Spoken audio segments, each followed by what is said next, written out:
Welcome back to the Python Made Easy series. In this session, it's very exciting. We're going to cover date and time. We will look at Python's date and time standard time functionality and also the external pytz package. Amongst the topics we will cover is how to use the date and time module, the difference between naive and aware objects. We'll cover at a high level the date time, time delta, and also time zone through pytz.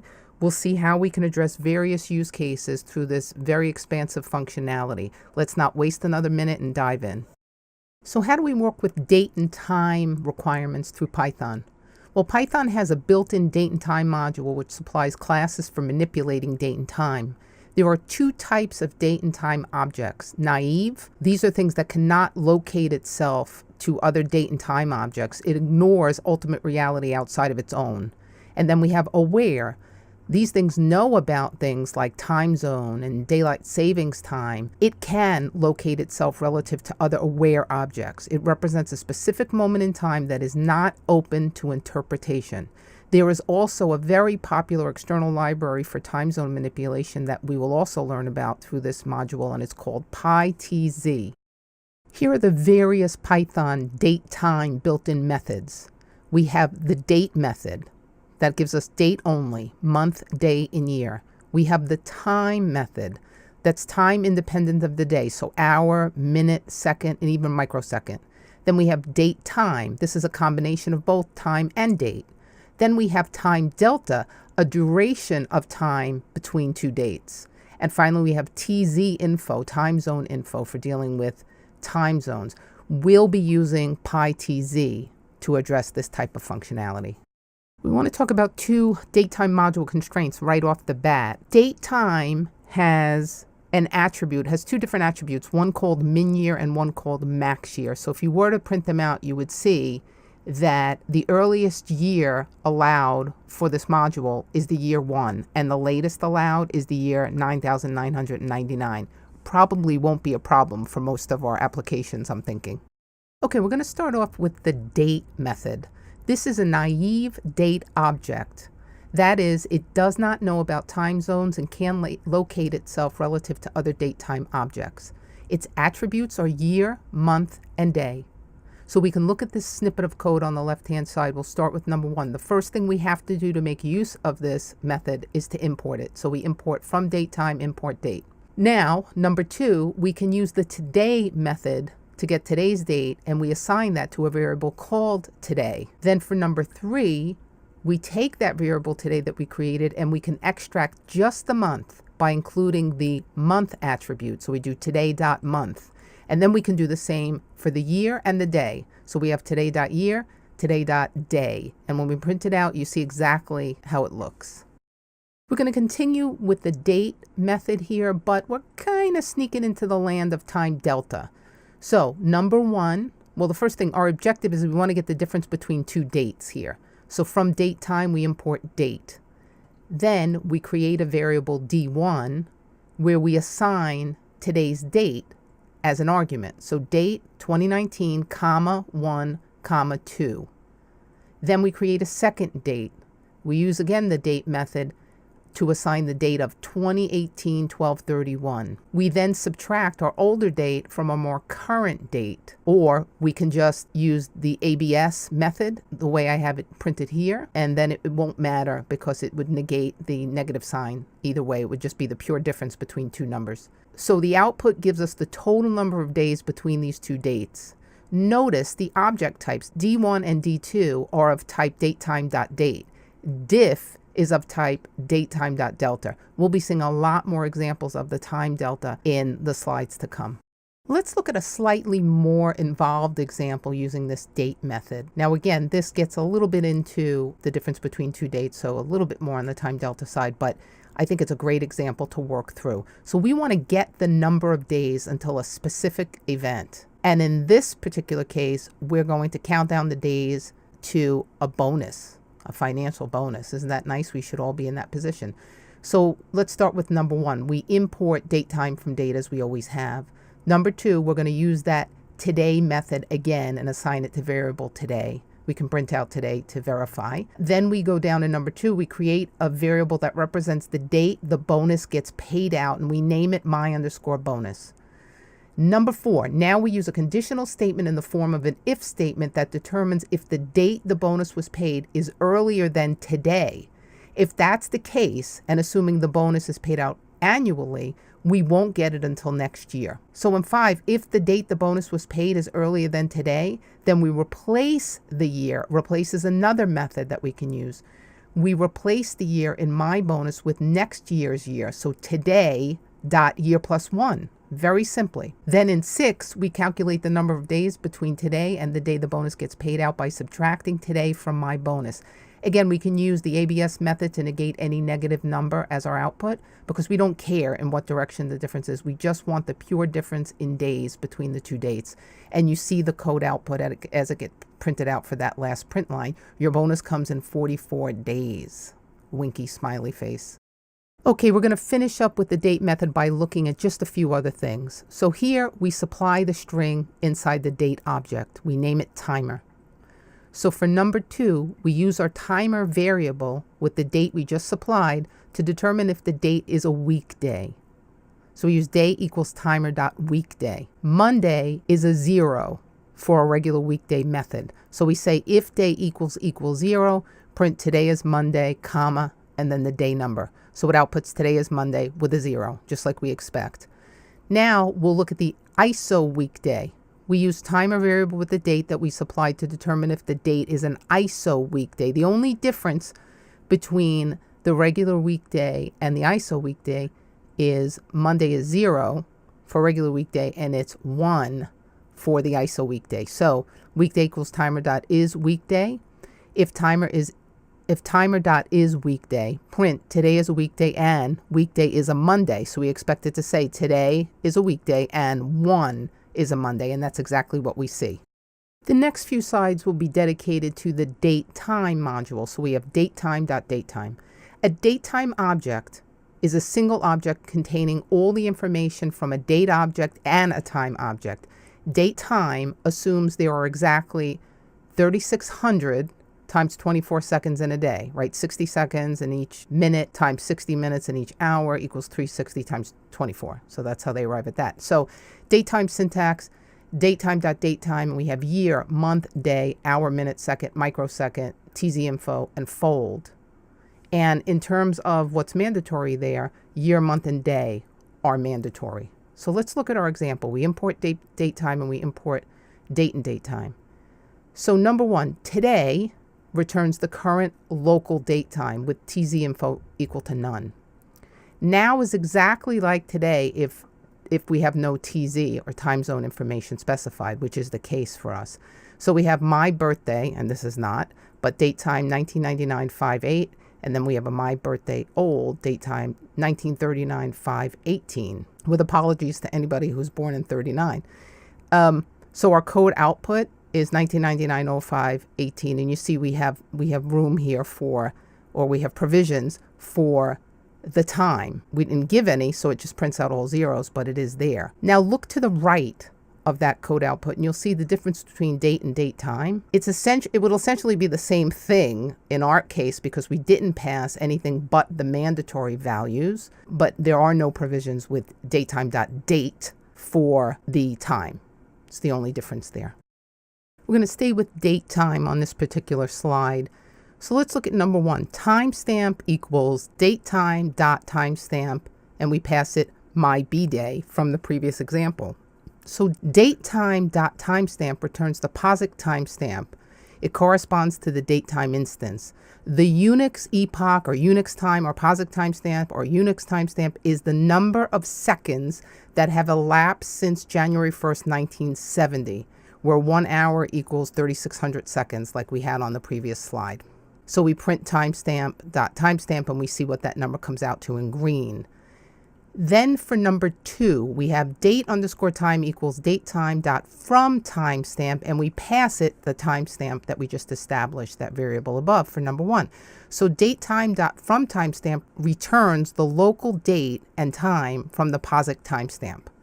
And we see there in following the blue star, date time object, comma, date_time, and that prints out date time object 1999-05-18 and no time because we didn't pass in any time. Now let's look at 3. In 3, we set up a variable d equals date underscore time dot string ftime. And then we pass these weird characters with percent. So what is that? The datetime dot string ftime returns a string representation of the date and time. The next 2 slides have the reference for the string formatting, but just to give you a peek here, the percent %d will be the day of the month as a number. Percent capital B is the full month name, and percent capital Y is a 4-digit year. So we see when we print that, we get B day from timestamp D, and it's B day from timestamp 18 May, 1999. Now let's look at example number 4, still using the string ftime, capital A, and that's the full weekday name. So when we look at that, we get I was born on a Tuesday, or the next one is the same thing, just a different date. I was born December 17th was a Monday.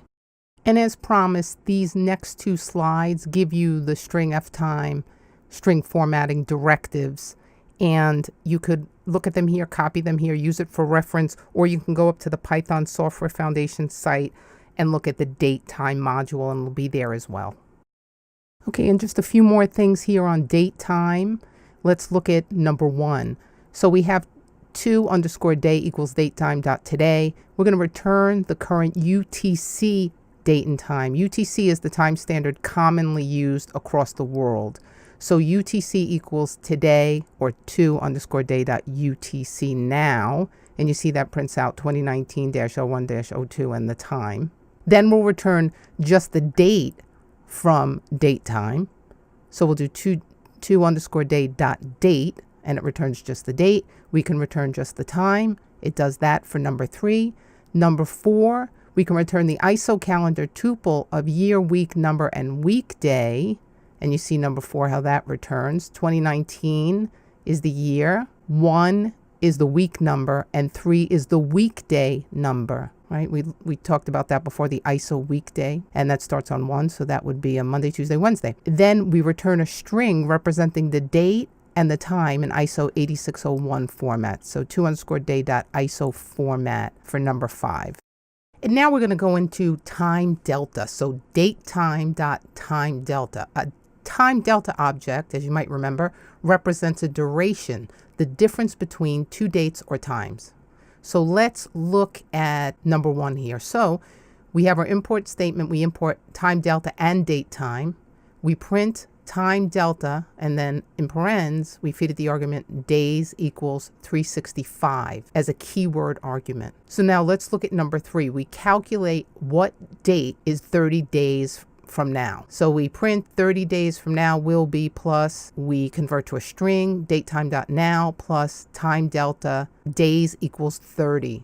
And you see that prints out 30 days from now will be, and the date and the time. We do the same with 60 days from now, only we change time delta days equals 60 for our keyword. And then 90 days ago, so instead of adding the 2 dates, we subtract one from the other, and we get 2018-10-4 with the time.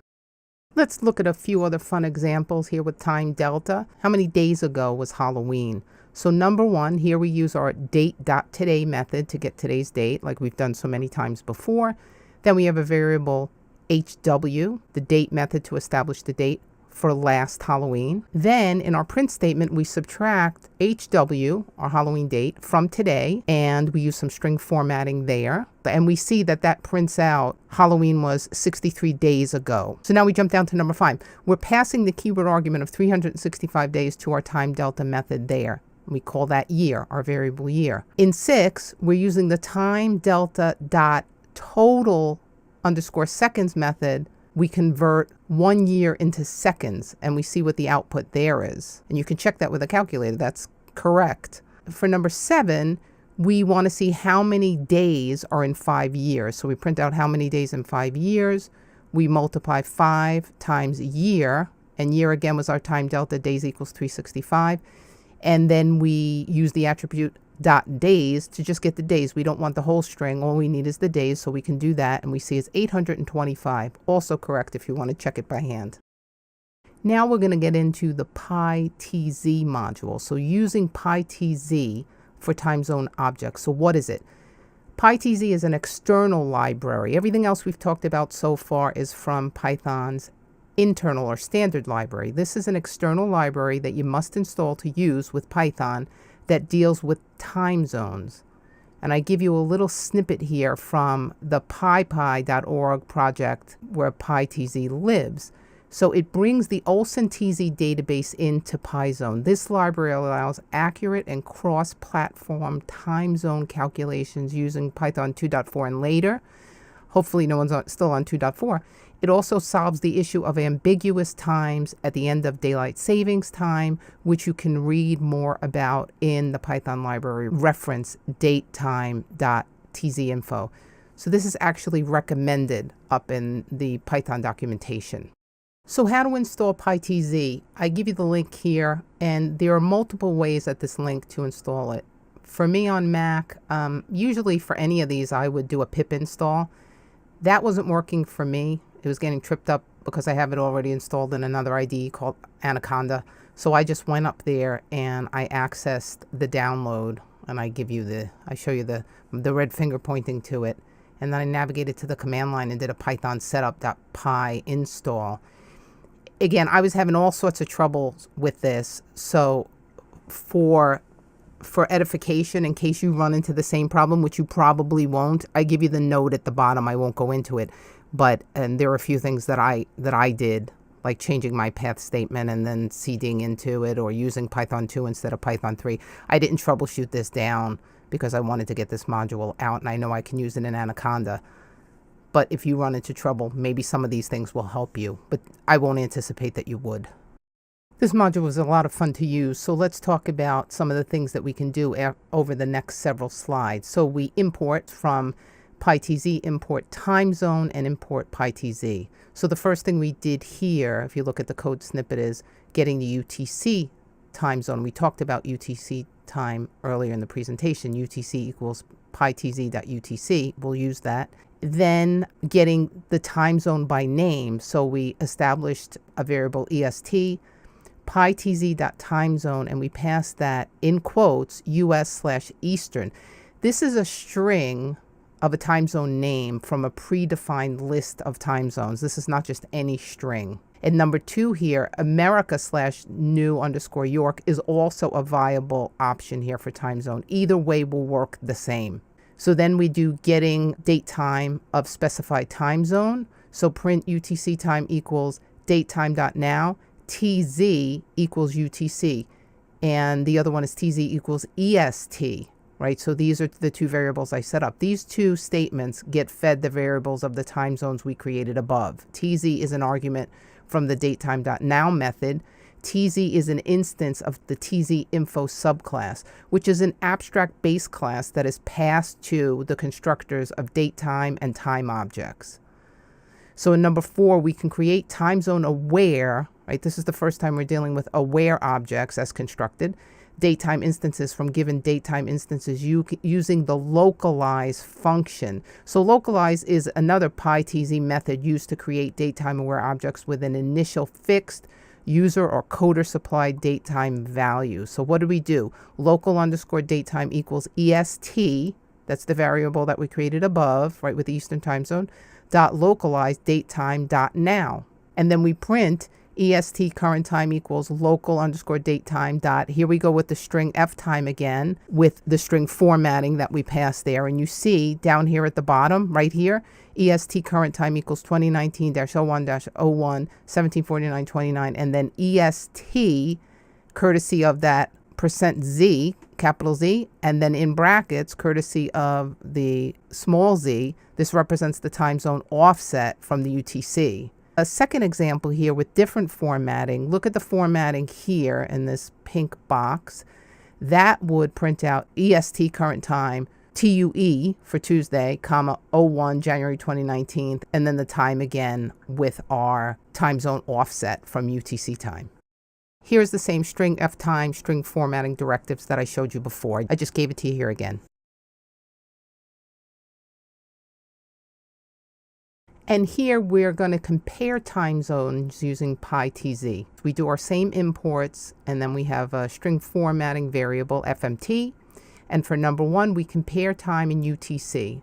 So now underscore UTC, our variable equals datetime.now, time zone again is from the pytz package, and we pass it UTC in quotes. So then when we print that out, now underscore UTC in string format, we see how that prints out, and the offset is nothing, right? Because that's UTC time. It's plus 0000.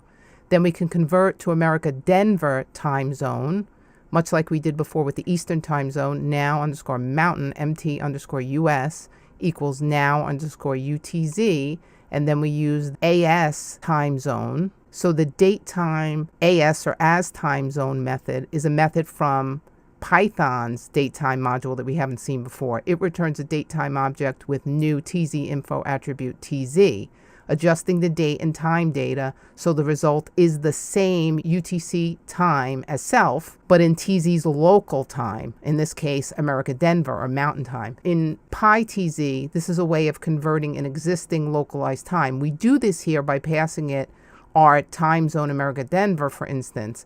Note, it's done this way because the standard tzinfo constructor doesn't always work with pytz for many or all of the time zones. So then we do the same, we convert again, this time to Europe, Warsaw, and then finally to Asia, Ho Chi Minh time zone, and we see how each of those print out in 3 and 4 respectively. So the second one for Europe, Warsaw is CET time, and it's 100 plus 100, and then the Asia Ho Chi Minh, and I hope I'm saying that correctly, is plus 700.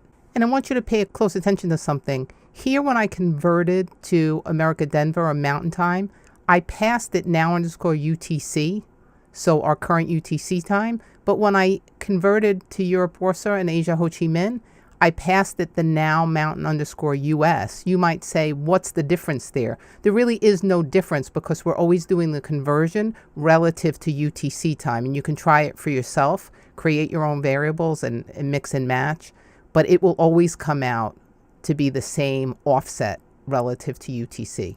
So that's how we convert time zones using pytz and Python. So I told you those strings that we use, whether it's in Europe or Asia or the US or what have you, even UTC time, are pre-established lists of data that you could use to pass in to manipulate time zone data. So here I will show you some specific listings that you can extract out of the pytz module. So the first one returns the list of all the supported time zones by the pytz module, and there's 591 in total. The next one down, number 2, is the same except it's the commonly used time zones, and that reduces the list to 439. So on the right-hand side, numbers 1, 2, 3, and 4, the output, they're extremely large files, so I just give you a little snippet. I encourage you to run these on your own. What I did is I used the numerate to get and label those. So 589, 590, 591, those are from the enumerate. They're not listed that way. But what you will see there is you'd see the commonly used time zones, like in number 2, you'll see US Hawaii, US Mountain, US Pacific, UTC, etc. So they're all there for you to then see what's available to you. Now, number 3, is the ISO alpha 2 code as key and country name. So this is slightly different, but they match up, like Zimbabwe is ZW, right? So you'd see that there. And then the final one is the alpha 2 code as key and list of supported time zones. So what that does, it'll print it out in the list in case there are multiple countries that would fall under that particular key, the ZW key. In this case, there aren't, but like in the US, there are in some cases. So you would see that there as well. So try that out for yourself. So pytz has another list that I want to expose you to, and it's called common underscore time zones. And this is a list of time zones for current non-deprecated regions. So from pytz import common underscore time zones, and then what I did here was common underscore time zones underscore dupe equals common time zones, and I just took a slice, and my slice is the entire list, right? Just a colon. So then a simple for loop for country in common underscore time zones underscore dupe, and then an if statement. If US/ is in country, right? In country, print country. So you see it just extracts just a section of the time zones that are available. So if you have call for that, hopefully this will help you.